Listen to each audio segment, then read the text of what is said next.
Welcome back muli mga kaibigan sa bagong muling mga balita na ating mapapakinggan at mapapanood dito sa channel ng Bayan, ang Bayang Pinas. Dito, ating matutunghayan ang mga bagay na nangyayari sa ating bansa, partikular na umano sa loob na mismo ng gobyerno at lalong-lalo na dito sa kasalukuyang administrasyon. Ngunit bago ang lahat, kung bago ka pa lamang sa ating channel ay siguraduhin mong ikaw ay mag-subscribe, pindutin ang notification bell at syempre piliin na rin ang all upang lagi kang maging updated sa mga balitang bago, totoo at walang bias. Syempre mga kaibigan at kung mga ating mga solid viewers naman dyan ay maraming salamat naman po sa inyong walang sawang pagsuporta. At huwag din pong kalimutang magpakita ng suporta sa ating channel sa pamamagitan ng pag-like at pag-share sa ating mga videos. At syempre mga kaibigan, kung meron ka naman pong hinaing at opinyon, ang ating comment section ay bukas para sa inyong mga opinyon at mga hinaing at kung ano po ang nais nyong sabihin sa ating mga gobyerno upang mabasa na ito. Heto na nga mga kaibigan, atin nang panoorin at pakinggan ang balitang ito.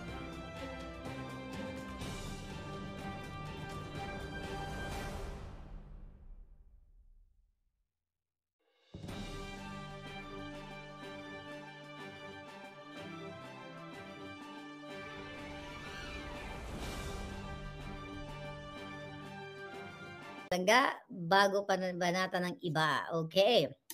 Okay, let's talk about kaso. So, sa mga kapapasok lang, ayan po yung kaso. Pinost natin yan sa, okay, tignan natin. Dito sa ating kabilang channel. Okay. Yan yung final. Screenshot nyo na kung gusto nyong i-screenshot. Okay, computer, upload. Okay, Robles, okay, Zaldico, okay.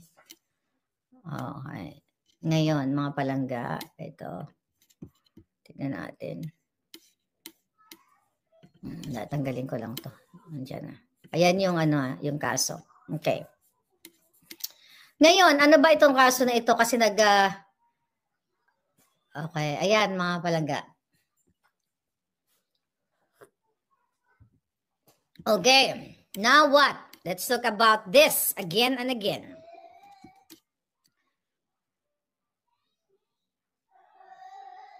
Mamaya pipilitan pa rin ba si attorney dadalhin sa correctional? Wala pa tayong update yan. Mga kababayan, pinost ko na sa Facebook, okay, actually sa Buljakan, yung page na yan. First page na yan, na kaso ni Zaldico. Okay, sabi ko nga kanina, ipapaliwanag ko sa inyo pas lalo nating maintindihan kasi kanina samot-sari yung pinag-uusapan natin. Ito, ano sabi dito? Ilan na to? 81 shares na so far. Kapapost lang natin few minutes ago. Sabi ko nga, breaking news. Breaking news talaga ito. Dahil si Zaldico ay nag-file ng kaso laban kay Maharlika. Zaldico, sabi ko, kailan ka magpapatawag ng press conference tungkol sa kasong isinampa mo laban sa akin? Sinampahan mo ako ng kaso dahil sa mga sinasabi ko sa vlog ko na ikaw ay sangkot sa katiwalian at ngayon gumagastos kayo ng milyon-milyon para patahimikin at sindakin ang mga vloggers like me. Hindi kayo magwawagi sa mga pananakot at panghaharas ninyo. Pati sa Bicol, nag-file ka rin ng kaso sa akin gamit ang fake o fabricated address. Meron po siyang final sa akin sa Bicol. Chismis ba ang magtanong kung saan nagagaling ang pondo para sa inyong marangyang pamumuhay at luxury designers, bonggang parties at iba pang mga kadyotahang pagsushow off ninyo? Habang ang taong bayan ay naghihirap, ikaw ay miyembro ng Committee on Appropriation at may karapatan kaming malaman kung saan mapupunta ang pera ng bayan.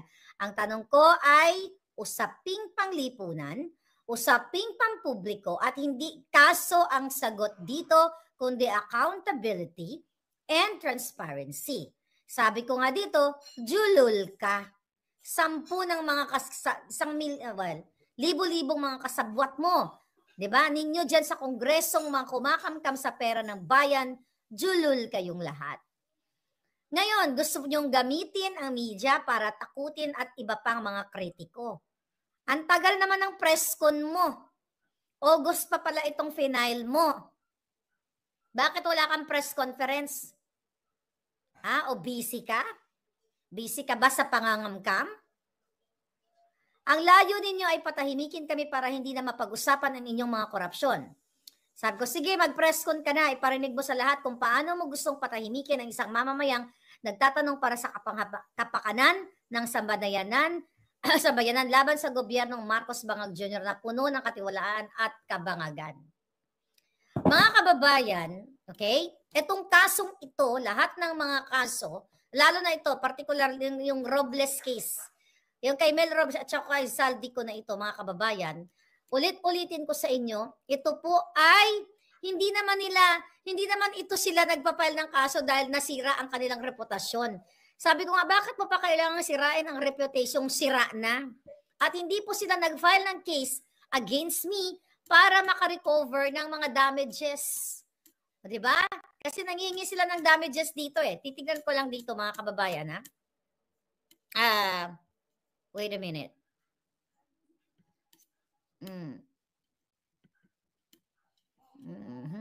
Dito ba sa lahat? Tingnan natin. Bear with me. Okay. Alright. So ngayon, mga kababayan, okay, ito. Ang sinasabi nila dito, ang sinasabi ni Saldico, perma niya. Ano ba ang, ano niya? Okay, number 1, sabi niya, an award compensatory damages to plaintiff against defendant in amount to be proven in trial. To be proven at trial. Okay, yung mga punitive damages, nominal damages, okay? At itong mga damages na to, hindi na nila kailangan dito. Sa dami ng pera nila, hindi naman sila talaga nag-after para kasuhan ako para magkapera sila sa akin. Dahil in the first place, alam nila na wala akong pera. Kaya nga nila ginagawa itong pagpapile ng mga kaso na ito para ako ay what? Sinusubukan nilang pahirapan monetarily para sa pagsasagot sa mga kasong ito.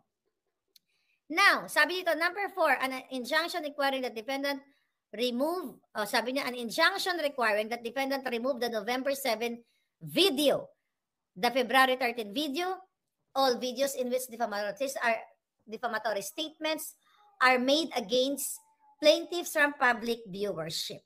So wala akong natanggap from my email ang mga sinasabi nito ng mga julol na ito.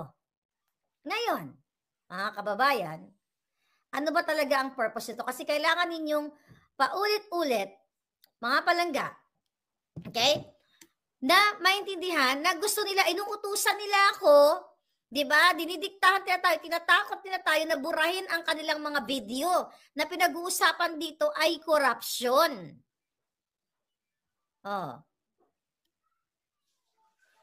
So, again, hindi po ito, ang kasong ito, hindi ito patungkol para magkapera sila sa akin. Dahil kung gusto nila ng $2 million, andyan. Hawak ni Saldico at ni Tambaloslos ang pera. Sabi nga ni Inday, sila lang ang dalawa ang may hawak ng perang ito. Ang pera ng bayan. So ang question dito, mga palangga, kasi ang mga complaints na ibinato nila dito ay patungkol lahat sa korupsyon na involvement niya. Korupsyon na kinasasangkutan ng opisina niya at yung mga past na mga korupsyon.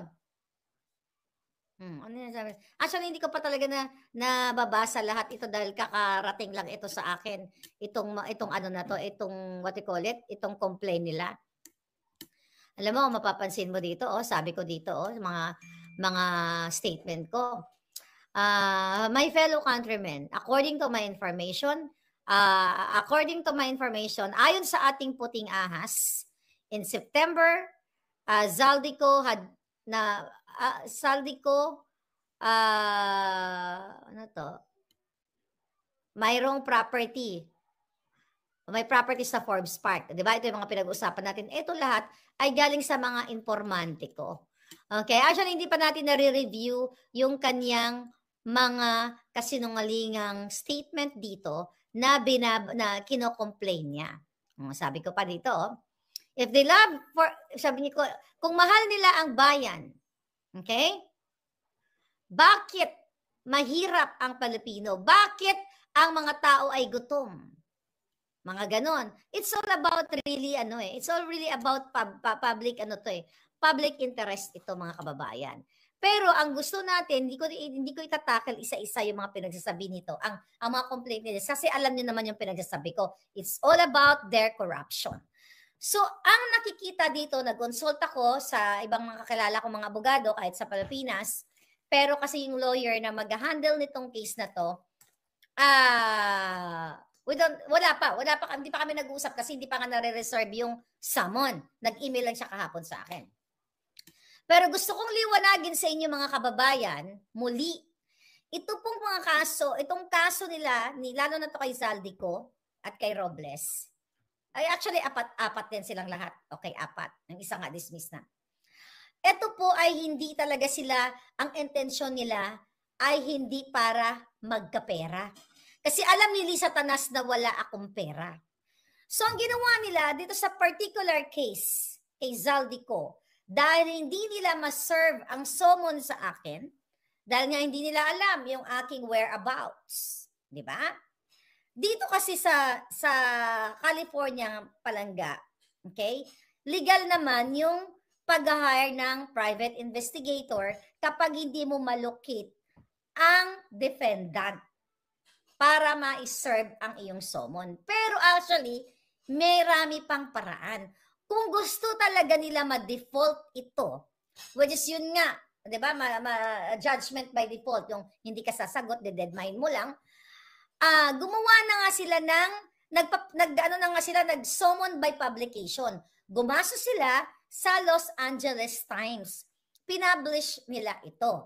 At may certain days, certain number of days, na kapag hindi ka sumagot, after that, hindi ka nila malocate, hindi nila malaman yung bahay mo, after the publication, hindi ka pa rin sumagot, pwede kang ma-default. Pero actually, hindi na nila kailangan mag-hire ng investigator.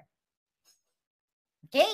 Pero bakit nila kailangan mag-hire ng private investigator? Para masundan ako, malocate ako ang mga cars ko. Kasi po dito, sa Amerika, mga kababayan, ang stalking is a crime. So, hindi nila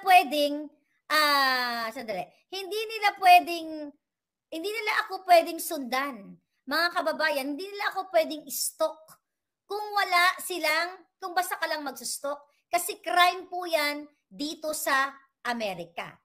Dito sa Amerika, stalking is a federal crime under 18 U.S.C. 22611A, Sabi dito, which addresses interstate stalking, including cyber stalking. Ayan, sabi pa nga dito, many states have specific anti-stalking laws. Alright. Ngayon, mga kababayan, okay. So, ang ginawa nila ng grupo, ng kampo ni Lisa Tanas, ay nag-hire sila ng private investigator. Ang layunin nito na nakikita ko at I believe, dahil nga in connection dun sa assassins, 3 assassins na pinadala ni Lisa Tanas, nakasabwat ayon sa aking informante, ayon sa aking source, na willing, actually nagbigay na siya ng sworn statement, okay? Na inayos ang visa, papunta dito sa Amerika, para patayin ako o gurgurin ako. So ang ginawa ng grupo ni Lisa Tanas, gamit ang kaso na mga ito, nag-hire sila ng private investigator to locate me. Not because para iserve ang summon. Isa na lang sa dahilan yon. Kasi kung gusto talaga nila akong matalo sa case na to, bakit kapag gagastos sa private investigator? Nagpa-publish ka na eh. Sabay, summon by publication ka na eh. Bakit ka pa mag-hire ng private investigator? Ay, mga abogado ditong magagaling. Diba? Ito. Kasi, nagpa-publish ka na sa Los Angeles Times, antayin mo na lang kung sasagot si Maharlika o hindi. Kasi the moment na dinedma ko yung kaso ninyong mga fabricated mga pangaharas ninyo, panalo na kayo. So ang ginawa nila mga kababayan, ulit-ulitin ko po, nag-hire ng private investigator. Wala namang kinalaman ng private investigator dito kasi trabaho nila yan. Trabaho yan, profesyon yan dito sa Amerika, kahit sa Pilipinas, may mga private investigators.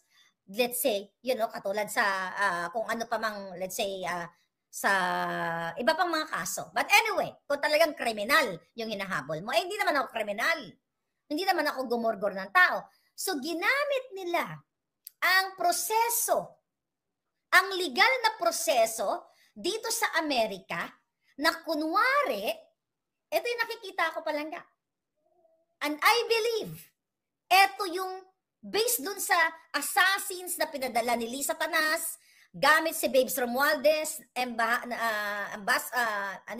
ambassador, gamit si Langka, si Dorian, gal-tagal siya, tinawag ko siya Langka, isa reklamo niya. Diba? Langka daw, tinawag ko siya, putang ina. Kamukha ka naman talaga ng Langka, yung bulok na Langka. So anyway, so ginagamit nila ang legal na proseso, which is to hire a private investigator to locate me. Not really para iserve ang summon. Kasi pwede nilang iserve ang summon, di ba? Yung pinaka-last resort nga is summon by publication. At pabor yun sa kanila. Kapag hindi ko nabasa, sino ba nagbabasa ng dyaryo ngayon? Ako nagbabasa ng Los Angeles Times. Paano ko mababasa yan? So ngayon, kung hindi mo mababasa, hindi mo malaman na may kaso ka, madi-default. Di panalo sila. Kung gusto talaga nilang manalo sa kaso. Pero nag-hire ng investigator, private investigator, to locate me pati DMV. Ngayon ko lang nalaman dito, kasi based doon sa letter kahapon ng lawyer ko, na yung private investigator ay na-access nila ang car registrations. Okay? Pero pinagbibigay ko na yung mga car, mga luma na yung nakuha nila actually mga information doon. Na-access nila ang car registrations at na-access nila daw, based on that letter, yung, ewan ko dito baka sa mga taga-Amerika dito, baka may alam kayo, baka may private investigator. Nakalagay doon na pati yung car, okay? Yung mga car na, yung iba naman, di naman associated sa akin, mga kababayan, nakita daw nila na nag-travel, na dumaan sa, what do you call that? Yung fast track. Dumaan sa fast track, papunta sa Rialto, doon sa east side. Okay? Ayon din sa sulat nila, ay pinuntahan nila yung lugar, yung bahay na yon, tinanong nila, walang nakakakilala sa akin. So, palpak pa rin yung kanilang private investigator. Sa punto de vista dito mga palangga, sinusundan ako talaga, pero hindi nila ako malocate. Dahil palos nga ako, di ba? So sinusundan nila yung mga taong associated sa akin at pwede kasing ang ginagawa dito, kahit na ito ay private investigator na dumaan sa legalities, pwede itong tignan kung naabuso nila yung kanilang trabaho at nangaharas sila. Imagine mo, based dun sa sulat na pinorward sa akin ng lawyer, pati mga side parking, yung mga curbside parking, pinag-isa-isa nila yung mga kotse, tinignan nila kung nandoon yung kotse ko. So, eto mga kababayan, hindi ito ginagawa nila Zaldico, nila Lisa Tanas para maserban ako ng summon, para manalo sila sa case o magkapera sila sa akin.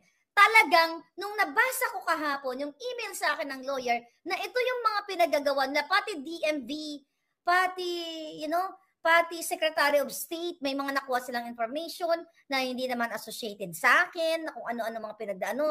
Diba? Parang meron doon sila nakuha na manager daw ako ng isang restaurant. Diba? I wish, may manager daw ako ng isang restaurant. May mga ganun silang information. Lumabas ang pangalan ko, ganyan-ganyan. Tapos mayroon silang mga information na basta talagang toro, sinuyod talaga nila kung anong makukuha nilang impormasyon mga palangga. So, pinaimbestigahan ako, hindi ito para mag-serve ng summon. Gagamitin ito ni Lisa Tanas para malocate ako, para patayin nila ako. Yan ang, okay, may gugurgurin lang ako dito. Okay, ay, gugurgurin kita ngayon pa lang, ha? Alright, padala ni Lisa. So ngayon mga palangga,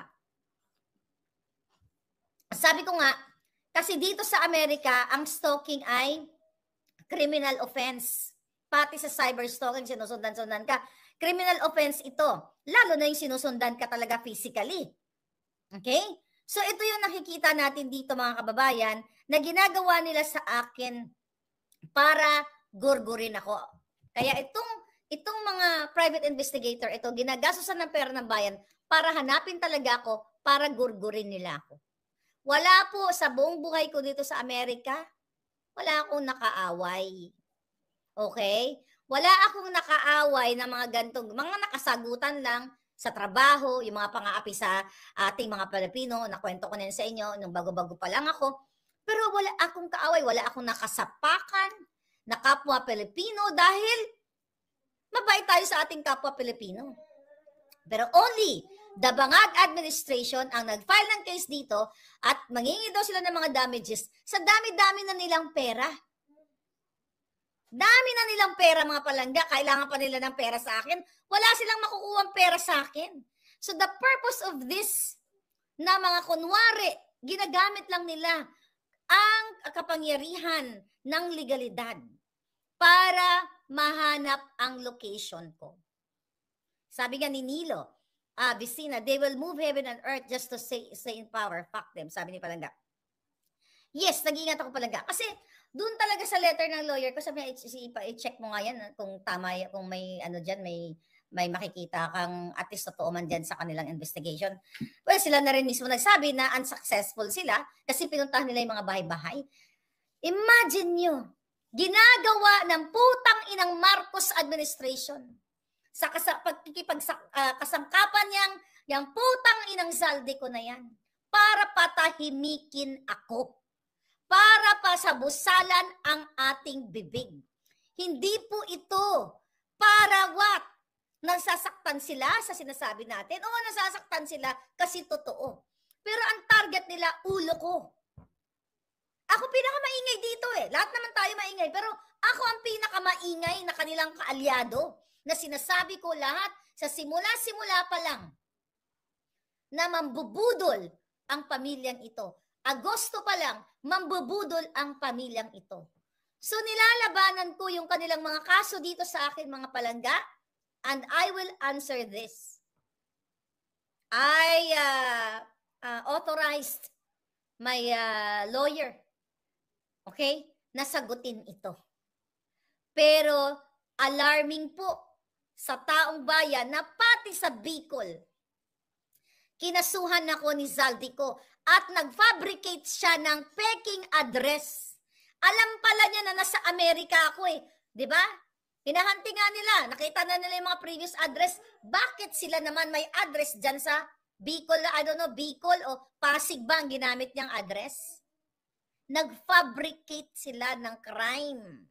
Nag-fabricate sila ng address. Ito po ang tunay na mga kriminal. Galit na galit ang mga putang ina, mga buwaka ng inang yan, na si Lisa Tanas, na si Bangag Jr., yung mga hayop na yan, sa akin, sa amin, nila Inday Sara, sa inyo, dahil tayo ay nagsasalita dito. Kaya, gagawin nila, okay, ang lahat para patayin si Maharlika, para gurgurin ang kalaban. So, ulit-ulitin ko po sa inyo, itong kasong ito, hindi para makakolek sila ng pera sa akin. Dahil alam nila na wala akong pera at kung gusto nila ng pera, nandyan na nga sa kanila. Hawak na nila ang pera, hawak na nila ang loto, hawak na ni Zaldico ang budget ng bayan. Bakit sila gusto pang kumuha ng pera dito sa akin? Wrong! They want to locate me. Dahil sa kagustuhan ni Lisa Tanas, ginagamit niya itong kaso ni Zaldico sa kagustuhan ni Marcos Jr., ni Lisa Tanas, ng mga Romualdez na gurgurin ako. Kaya kung mapatay ako ng mga putang inang yan, walang iba kundi sila ang gumurgur sa akin. Dahil based sa ating informante, nagpadala sila ng 3 assassins na pinix nila ang kaso. Kasama yan sa sulat natin kay President Trump. Nakasalansan yan lahat ng ginagawa ng mga putang inang yan. At the moment na mag-change, na makapag-inaugurate si President Trump, hindi po tayo titigil na ipaalam ang kababuyan, ang kahayupan ng gobyernong ni Bangag. Dahil naniniwala ako na may katapusan ang lahat ng mga yan. Ipepresenta natin sa kahit anong paraan, kahit gumapang ako sa Mar-a-Lago, sa bahay ni Trump, maipahatid lang natin sa kanyang mga team ang ginagawa ng kademonyuhan ni Lee Satanas at ni Bangag Jr. Dahil po sa 4 na kasong yun, lahat yun ay nakalagay ang pangalan ng Marcos Jr. administration ni Lee Satanas. Sila ang bida doon na sila talaga ang target sa buhay ko. Again, itong kasong ito, this is not about para makahingi sila ng pera sa akin. Excuse me. Makasingil sila ng pera sa akin kung hindi malocate nila ang aking bahay, ang aking lokasyon. Pero based on that letter yesterday na pinadala sa akin ng lawyer ko, ay nag-failed sila sa paghahanap dahil yung mga pinuntahan nilang bahay, wala namang kinalaman sa akin. Yan din ang report ng private investigator. Even yung mga cars na sinasabi nila, na may citing terminology sila, na na-cite nila sa ganitong location, pinuntahan ng private investigator, it's not associated sa akin. Ganito po ang larawan ng kasamaan. DC, kasamaan ng gobyerno ni Bangag Jr. Gagamitin nila ang pera ng bayan para mapatay, magurgur ako, para malukit kung nasaan ako. Yan po ang ginagawa nila, katulad ng ginagawa nila sa ating Vice Presidente. Sumagot na nga pala si Inday. Patungkol dito sa, di ba, nagtitwist sila ngayon na nga yung sinabi ni Inday na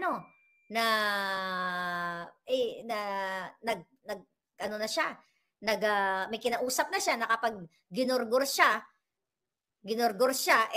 ng mga bangag na ito, gurgurin din yung 3.